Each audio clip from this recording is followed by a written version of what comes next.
Hello friends, welcome to another episode of fan section of Sportsnasha.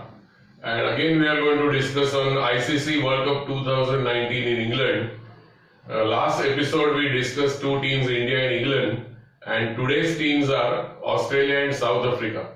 So we are going to speak to Pratik, a fan, and welcome Pratik. Hi. So yesterday we saw one warm-up match before I start with Australia and South Africa. As we all expected, ball moving, climate, England special climate, and the first match only we lost, and the batting conditions were not at all easy. So can it be called as a wake-up call to our team? Yeah, actually, if you talk about the warm-up game, yesterday Kohli he took a very brave decision. So he won the toss and he decided to bat first, on that wicket and with such kind of drastic conditions. So yeah, if the climate remains overcast, then and also the wicket over there was green. So during the World Cup, I don't expect for the groundsman to keep the wickets green. So obviously they will put on the rollers and obviously they'll try to dry it up. But if the conditions remain overcast, then at least for the first few overs, you could expect the ball to move around, and seam. Okay. So there might be certain games where you would get such kind of conditions. So the teams have to be ready for it. Okay, so you mean to say if it was actual World Cup match, Kohli would have preferred to bowl? Yes. Okay. So actually, he wanted to give his batsman a dryer and on such kind of conditions. So it's a kind of wake up call to them and to show them that this is what you may face in the actual tournament. Yes. So in a way, let's say it's blessing in disguise, right? Even in 1983, in the first warm-up match, India had lost to minor countries, which was the weakest team of England, and we lost that match. So nobody was expecting India to lift the World Cup. So we can relate to it. Yes. Let's fingers crossed. Yes. So let's hope India is going to lift the World Cup, for which all Indian fans, now that election is over, counting is over, everything complete, now the focus shifts to World Cup. So today's teams are Australia and South Africa. Last time you said India and England, your mind goes to England, but heart goes to India as usual. So now Australia has won the World Cup 5 times, right? And even in the absence of Warner and Smith, they did really well in some of the matches. And they have shown to the world that don't underestimate us. And now to that you add Warner and Smith. So I think that's a team to watch out. What do you say? See, if you look at Australia, there are two different teams. Australia in a World Cup and Australia, in other tournaments. Seriously. Australia in a World Cup, it's a different proposition altogether. They have got a rich history in the world tournaments. Starting from 1987, when they came into that tournament as a no-hoper, but still they managed to squeeze in and lift the trophy. Then again in 1996, they managed to reach the finals. And I think they made a wrong decision in that 1996 final, when they should have ideally chased against Sri Lanka because of the due factor. It was a bad captaincy decision by Mark Taylor, which caused them that event. In 1999, against all odds, they managed to lift the trophy. At one point in time during that tournament, they required 7 out of 7 to lift the World Cup. And they lifted their game and they managed to beat a very strong Pakistan team in the final. And in 2003 and 2007 probably was the most professional performance I've ever seen by a side in a World Cup. Especially in 2007, when they managed to win without breaking a sweat. Yeah. And in 2011, they came up against a very good Indian unit in the World Cup. Till that moment, they were cruising. In 2015 as well, and in their home conditions, they showed why they are so invincible. So if you look at the record in the World Cup tournament, then it's fabulous. Okay. And I'm expecting them to reach the semis this time around. Right, right. See, from 1999, 2003, and 2007, people used to say that let the other countries fight and decide who will reach final. One team is fixed, Australia.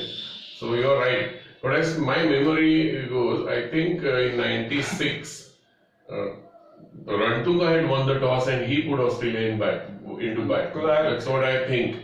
I don't know. Recently, I read an interview where Shane Warne himself said that it was a bad captaincy decision which cost us the cup. We should have won the toss and bowled. I don't remember that. Then another thing, Pratik, Australia's bowling lineup, if you see, every time in the World Cup, they have one strike bowler and one bowler who contains. Like one bowler will penetrate and take wickets, while other will end up with 10 over 30 runs or 10 overs 40 runs type bowling, so that he maintains the pressure from the other end. And they also have a quality spinner always. Like earlier it was Shane Warne all the way, and now they have a surprise package Jampa. I think he can be a match winner like Shivram Krishnan in 1985 when India won that mini World Cup in Australia. Same thing can happen with Jampa also. He has proved time and again that he takes wickets of main batsmen, and also at the right time when a team is cruising, as you say, he comes in and breaks the partnerships, and to a new batsman he is unplayable. So can he be a man of the series? The point that you made about that pace battery, I mean, it's quite important, because in 2007 as well, I mean, I remember vividly, Brett Lee got injured in that tournament, and now everybody expected Australia, to submit to resign, to submit themselves, but then they unleashed Sean Tate, and he managed to get 23 wickets in that tournament. Okay. There was question marks over his control and over his ability, to manage to control his pace and line and length. But I mean, still he rubbished all those rumors, and he managed to be Australia's top bowler in the tournament along with Glenn McGrath. So, and also in 2015 World Cup as well, if you look at it, Mitchell Starc was their star performer. So yeah, I mean, they always like to be pace heavy, going into world tournaments, and this time around also they have 3 quality fast bowlers in their ranks. Yeah. They've got Pat Cummins, who has won the Alan Border medal, last year. Then they've got Mitchell Starc again. Although he has not played much cricket, but still he will be ready to go, and obviously he will be their gold dust star performer going into the tournament. And I mean, they also had Jai Richardson, who is also a new prospect coming up, but he got injured and he is not playing the tournament due to shoulder injury. So now they have replaced him with Nathan Coulter-Nine. So again, he's a very good prospect. He's a very experienced and wild fast bowler. So I mean, they have got all the 3 fast bowlers who complement each other very well. And Cummins is an all-rounder also. And Cummins, and all of them can bat. Even Mitchell Starc can bat. So I mean, their batting runs deep. So I mean, their bowling always has been lethal. I mean, if you look at every world tournament, their bowling has been their strong point. And now add to that Nathan Leon and Adam Zampa. Adam Zampa, as you rightly said, he could be the surprise package in the tournament, especially on dry wickets. His wrist spin could come in handy. So yeah, I mean, that's why I said earlier as well. I mean, I'll be very surprised if Australia don't reach the last 4. Yeah, now see, in 1987 World Cup, Pratik, Australia were underdogs. Nobody expected them to lift the World Cup, and suddenly Border and Boone, Marsh, Steve Waugh, and they got an unexpected victory, and they deserve to win. If you see the final, they bowled to a plan and they defeated a strong England team. And few things about that match were the reverse sweep of batting. When things were going well with Athey, he and Athey had a wonderful partnership, and they were on a roll in rhythm. and suddenly came this reverse sweep, irresponsible shot by a captain, which is now a talking point in cricketing circles. And from then on, it was difficult for them to recover. Even the last over of Steve Waugh was excellent. So they that time also had McDermott as a strike bowler and Simon O'Donnell as a bowler who used to contain with figures of 10 over 19 runs, 10 over 20 runs, 10 over 30 runs. So always they had this plan. One bowler will penetrate, another one will keep pressure from the other side by not giving away easy runs. So do you find any bowler who can just contain in this lineup? In this lineup, Pat Cummins is someone who can do both the jobs. Okay. He can act as a strike bowler as well as he can act someone who can just contain and just maintain the run rate. I mean, stock bowler as you call it. So he could be the go-to man to Aaron Finch in this World Cup. And one more thing about Australia I'd like to tell is their never say die attitude.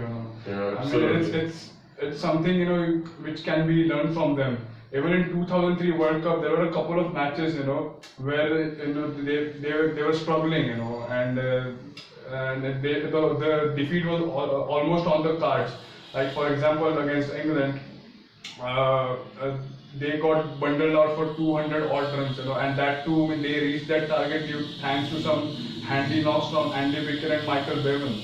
And then while England were chasing, England were 64 no loss. And from there, Andy Bicker took 7 wickets.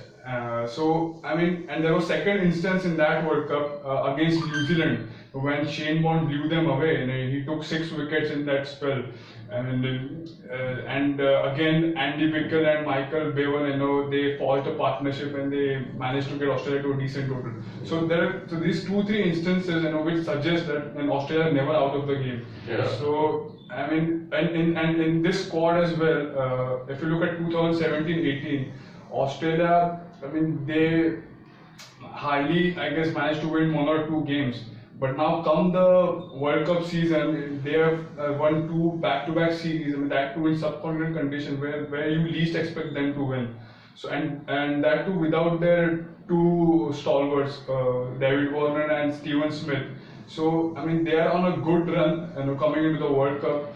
And these 2 blue chips as well, I mean, which were lagging behind, in the last 1 year. Now, I mean, they are now back. And I expect them to shine in the World Cup.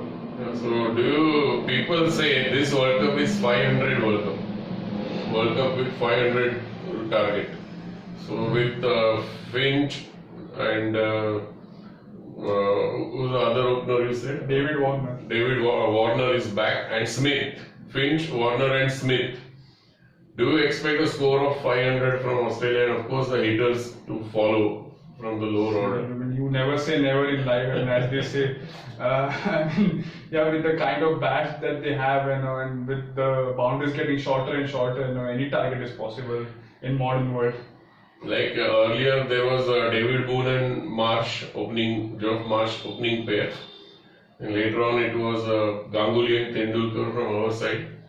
So can it be Finch and Warner this time? You expect 300 for no loss, 250 for no loss in any of the matches? And I mean, there were question marks over Aaron Finch, in the last 1 year, I mean, where he could hardly manage a score. But now he has again come back to form, in the series against Pakistan. And Warner has been prolific, in the IPL, and he has been the highest run scorer for them. And also, I mean, being in hibernation for almost a year, I mean, he would have to prove a point to his critics, and that too, and no better place, to prove a point than England. Yesterday they both got jeered by the crowd, and obviously there will be a fire burning in their belly, to answer them. I mean, there's this World Cup and also the Ashes which is coming up after that. So I mean, I expect David Warner to be on song, and I think he could propel them to the semi-final. Great. So this was all about Australia. Now another team that we'll discuss today is South Africa. Now, sad that they are called as chokers in major tournaments. That's a fact. But I don't like that term, but people say they are chokers because the statistics proves that many times they are not qualifying for the knockout stages, many times when they deserve. And before the tournament, if you speak to anyone, they will say South Africa. Who will reach the semi-finals or finals? They will say South Africa. and in that particular tournament, South Africa never qualified. Some unfortunate incidents like 1992 World Cup, when they were cruising and suddenly the Duckworth-Lewis law came, and when the play resumed, it was 1 ball and 22 runs. 96, I guess. 92. This was 92, 92. 92 World Cup in England, in Australia. This happened in one match. 2015 they were expected to win against New Zealand, and then came that fantastic knock, and suddenly the match lost. And we could remember that AB de Villiers crying on the field. So, what do you say about this South African team this time? See, I mean, one thing about South Africa is they cannot handle pressure. That's what we have seen of them throughout the tournament. Even in the '99 World Cup, when they had a golden opportunity in Super 6 to knock out Australia, but Harsha gives fluffed a chance and at mid wicket, and the rest is history. Even in the semi-final in the same tournament, they restricted Australia to 213, and I remember they were cruising at one point. Right. With Lance Klusener hitting 2 fours in 1 over, and they just required I guess two or three runs. Run out. And the farcical run out happened. I guess they get too nervous and too excited in crunch moments. Yeah, so that means they like to dictate the terms. But the moment they are in pressure, they are unable to handle that situation. They need someone like Dhoni, in those moments. Yeah, absolutely. But who are the players about their batting lineup? What is their batting lineup? See, they are too heavily dependent on Quinton de Kock and Fab du Plessis at the moment. De Kock is like their Gilchrist. De Kock is like the Gilchrist. And then there are question marks over Hashim Amla as well, the big hash. Because till 2018, he was their bank, and we used to take Hashim Amla's name and Virat Kohli's name in the same breath. And Hashim Amla also holds the record for the fastest to 2,000, 3,000, 4,000, 5,000, 6,000, if I'm correct. So, I mean, he was their bank, and he was their terrific one-day player after AB de Villiers, obviously. And I didn't understand AB's decision as well. He said that he used to get stressed out while playing for his country. But if you can play IPL and if you can play T20 leagues all around the world, then obviously you can represent your nation in a 30-day tournament. I don't understand. There is more stress in a month-old IPL where you have to travel every alternate day rather than playing for your nation, which is where you have every match in 3 days. Right. So I don't know whether it was politics or whether it was something else, whether it was money. Only that thing only AB must be knowing. So it's a huge loss, and also it came 1 year before the tournament. So it's like throwing your team under the bus. He basically sold his team down the river. So that was a debatable decision which shook them. And now after that, they had to find a replacement to him, and they have not managed to find it. So that is going to be a big weakness for South Africa going in the World Cup. Right. They don't have anyone who can hold the team together in the middle order and get them to a respectable score, or if they are chasing, steady the ship and take the team home. So that is going to be a big talking point for Australia in the tournament. South Africa. Who are the hitters there lower down the order? There are no big names in that lineup, and you have got the veterans in JP Domini. David Miller has been there for a long time, and then there is Feluk Wayo and Chris Morris. So I don't know both. I don't think so. Both of them will play because they would like to go in with Dale Steyn, Rabada, Ngidi, which is their spine. Fast bowling is their spine. They will be heavily dependent on these three, in order for them to stand any chance in the World Cup. Rabada can be talking point of the World Cup, right? So, because he has the ability to take wickets in clumps. So, if he and Nkidi, if they both of them click, then I guess South Africa will be a dangerous opposition. Everybody is looking for those Yorkers from also Rabada. You have that guy, Tahir. Yeah. He's getting younger and younger with each and every day. Yes. So their bowling is the stronger suit in this tournament as compared to their batting. Correct. And about their knockout stage, if suppose they reach 4th, Do you expect some major change in their approach? See, it will be difficult. It will be between New Zealand, South Africa, and West Indies. For the fourth spot, because I expect India, Australia, and England to make it. So Okay. I mean, and if they reach the semis, and first of all, I'm quite pessimistic about the chances of reaching the semis.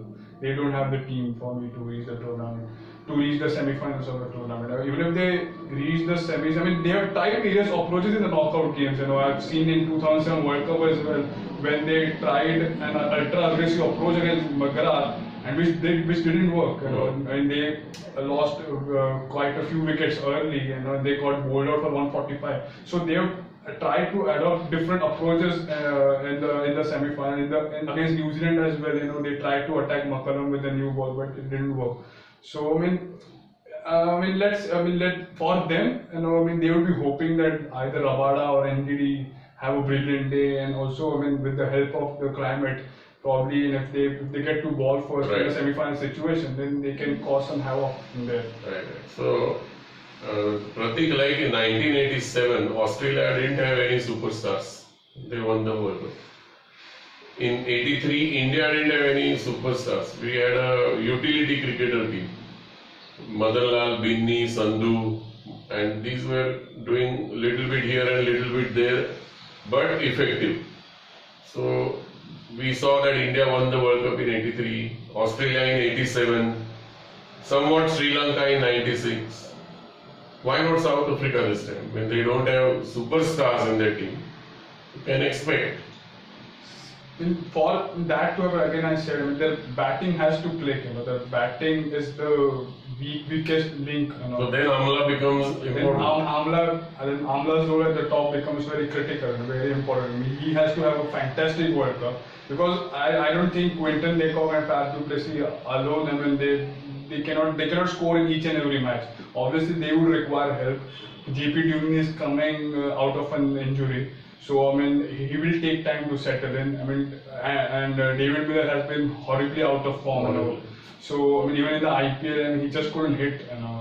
He has that reputation, but he has to click. So that their batting has to click in order for them to stand a chance in the tournament. Their bowling looks good. Their bowling is a stronger arm, but in order to complement their bowling, their batting needs to post a decent total at least. Okay. So Pratik, last question now. I want you to name 3 players to watch out from both sides, but please don't name Smith and Warner from Australia. Other than them, surprise, your gut feeling. This fellow is going to be man of the series, or he will have his name stamped on the World Cup from both sides, South Africa also. One name in that Australia side who can cause shivers in the opposite lineup is Glenn Maxwell. Oh, right. He's their X factor. Yes. When people take him very lightly, people think that he's quite casual, but let me tell you, that guy has got some ability, Yes, Maxwell. And Glenn Maxwell, he can change the course of the match in a matter of few overs. Okay. So he's the one to look out for. Right. And if you look at the 2015 World Cup as well, against Sri Lanka, he just smashed a century out of nowhere, and within short span of time. So he could be the game changer. And he has also got the technique. Just by looking at him, don't get the thing wrong that he cannot play the seaming ball, he cannot play the swinging ball. He has that weakness against the short ball. No, he has got a whole range of shots. He can play the pull shot, he can play those cheeky shots as well. So he's got the range of shots, to score in England. So he's one player to look out for. Then second player to look out for is Adam Jampa. I think this is going to be the World Cup of wrist spinners. Yes. And the team who has got good wrist spinners, they will do well in this World Cup. Like for example, India, they've got Kuldeep and Chahal. Then there's South Africa, Tahir, and they've got Afghanistan, Rashid Khan. I think I expect them to do well in the World Cup. Not reach the semis, but do well in the World Cup. So this is the second player. And third, Pat Cummins. He's a superstar. Yes. He's the rising star in Australian cricket, and he will have a big say in the World Cup. What about Nathan Lyon? I don't think they'll play him. Okay. Unless and until the pitch is very dry, because with Netherlands, because Australia like players, I mean, who at least give them two aspects, you know, Batting. like batting fielding or bowling fielding. So I mean, unless and until the wicket is very dry, I mean, I don't expect Australia to play him. And from South Africa? From South Africa is NGD. First is NGD. You know, okay. He was in that on that awkward length, you know, just short of a length, and he can cause trouble to the batsman. So NGD, Rabada are the two fast bowlers, you know, I mean the opposition teams should look out for. And you know, in batting, Aiden Markram. Okay. Aiden Markram, you know, I mean, if he gets a game, I mean, I don't know. I mean, that's again a big decision which South Africa has to take, whether to go in with Quinton de Kock and Hashim Amla or Quinton de Kock and Aiden Markram. Aiden Markram has been in terrific form.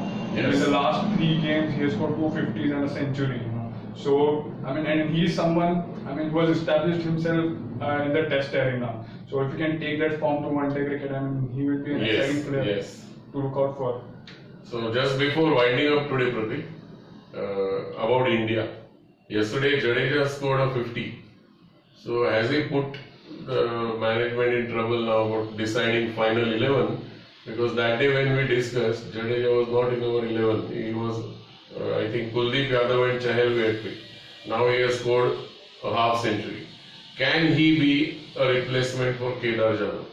There is an injury cloud over Kedar Jadhav as well. You know, I don't know whether he's 50-50 for the first game.